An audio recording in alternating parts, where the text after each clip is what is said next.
If there is one thing that people talk to me about more than anything on this channel that ask me questions, it's a lot of people saying, hey, I've just discovered the hobby, or hey, I'm getting back into the hobby, and I really don't know where to start, and I'm kind of overwhelmed. So, look, we all want those basement empire model railroads, but the vast majority of us cannot start at that point.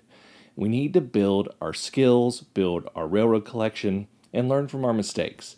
Today, we are talking about getting out of analysis paralysis and armchair model railroading and into the building stage and running stage of model railroading. Hello, my name's Jimmy. I'm drinking some French roast coffee, and this is Coffee and Trains.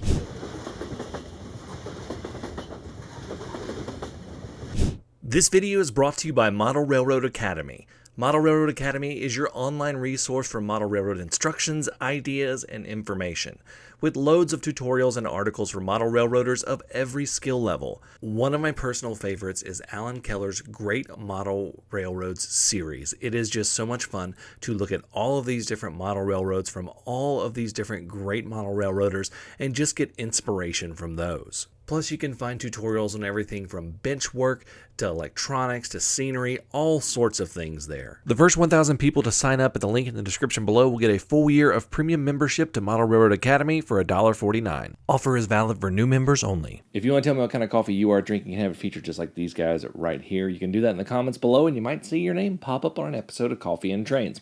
Okay, let's get to it. I'm going to break this down into 3 parts, starting from nothing, starting with something, and restarting. So let's move on to starting with nothing.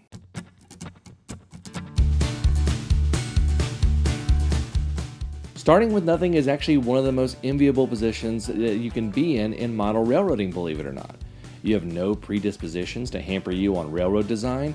If you're completely new to the hobby, your best bet though is a starter set.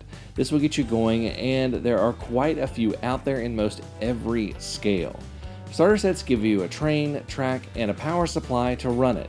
Some even have accessories like power poles, signs, and buildings. And when you're ready, you can add on track, rolling stock, buildings, scenery, all of that. The other direction you can go is a switching layout. Now this can be done with as little as a single switch. There are these one switch layouts. Google it, it's pretty cool. Switching layouts are great for a number of reasons. One, they do not take up a lot of room. They're also great for working on your scenery techniques, layout, track work, and wiring, so you can learn in a small space before you get into that larger space where you want to build a bigger model railroad.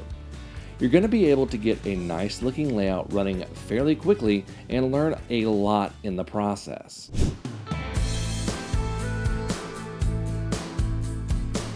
Okay, let's say you're starting with something. You could have had a layout in the past and have it all in boxes, or you could have a collection of trains with nowhere to run them. You're that armchair model railroader who loves buying the stuff but has never had time to put together a layout. If you have been collecting for a long time, the first thing I would do is check to see if your cars are compatible with modern cars. Now this mainly applies to couplers. There's some things you can do to upgrade, but couplers are going to be your big pain point.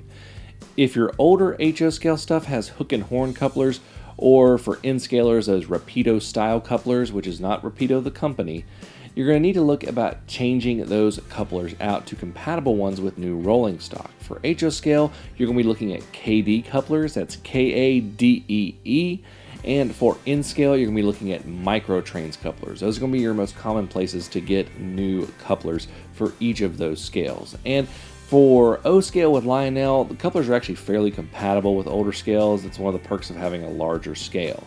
Now, I would also take a look and check your engines and check their compatibility to see if they're just old school standard DC, DCC ready, which means that they have a plug where you can plug in a DCC decoder, or DCC equipped. That's going to change a lot of things about your calculus in terms of where you spend your money on locomotives. Also, go ahead and check their couplers as well. If you've had a layout in the past or someone handed you down some model trains, you're going to want to look through them and take stock of what you have before buying anything. Do you have old track? You may not want to use that track actually. If it's brass or steel, now this is the exception of this is G scale, but if it's brass or steel, you may want to consider chunking it. Brass is still used in G scale. If it's nickel silver though, you're going to want to see if it works, because that's what's used today. That's what most all rails are now.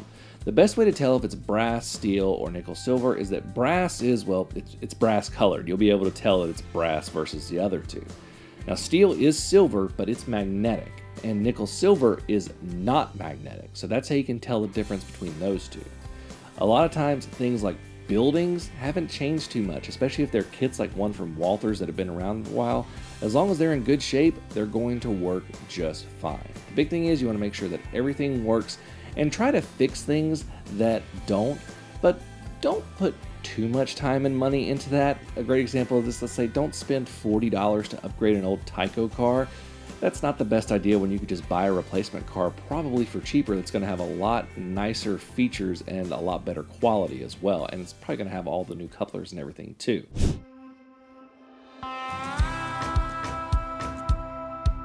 Now, let's say you are restarting. This could be a move or a teardown. Restarting can be overwhelming, especially if you had a big layout in the past and you have all the components that you were able to salvage just laying everywhere in boxes or wherever, and you're like, what do I do? What I really like in this scenario is TOMA. This stands for the one module approach. This is where you plan a large layout, but divide it into individual sections or modules and work on them one at a time. This allows you to get some trains running and some scenery built without having to spend a ton of time and money getting it all done at once. An example of this can be building a switching district of a larger layout so that you can do some switching ops while you're working on the rest of the layout. This is also great for temporary spaces. I consider my layout actually a temporary space, which is why I went with a modular approach. Restarting can be daunting, so start small and work your way up. Now, ultimately, it's your model railroad journey. I'm not reciting model railroad law. There's only one rule in model railroading, and that is it is your railroad, run the trains you want, and have fun. You can do your journey the way you want to. The most important thing is that if you want to start a model railroad journey, you've got to start somewhere. Thank you all so much for watching. Until next time, I'm Jimmy from the DIY and Digital. Stay safe, be kind, drink some coffee, and happy railroading.